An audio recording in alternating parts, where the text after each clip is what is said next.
ভাই। কেউ ব্যবসা বাদ দিয়ে মাছ ধরেননি? ভাই মাছ তো ধরে শখেই। আচ্ছা। ব্যবসা জায়গায় চলতেছে, কারণ যে ব্যবসা শুরু করছি ওটা 24 ঘন্টায় চলবো।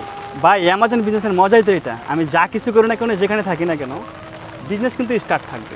আচ্ছা আচ্ছা। শুধু আপনাকে অ্যামাজন বিজনেস করতে হলে জাস্ট হচ্ছে আপনাকে বিজনেসটা রান করতে হবে, তারপরে আপনার কোনো কাজ নাই, এটা অটোমেটিক্যালি হয়ে যাবে। ভাই এই বিজনেসটা কি যে কেউ করতে পারবে? অবশ্যই ভাই করতে পারবেন, যে কেউ চাইলে অ্যামাজন বিজনেস করতে পারবে। অ্যামাজন বিজনেস কোনো রকেট সায়েন্স না যে আপনি পারবেন না, তবে প্রত্যেকটা বিজনেস একটা সিস্টেম আছে, মডিউল আছে, সেটা আপনাকে শিখতে হবে। আপনি যদি না শিখে বিজনেস স্টার্ট করেন তাহলে সেখান থেকে আপনি প্রফিট মার্জিন বের করতে পারবেন না। যদি শিখতে চান তাহলে বিজনেস করতে চাইলে আগে শিখতে হবে।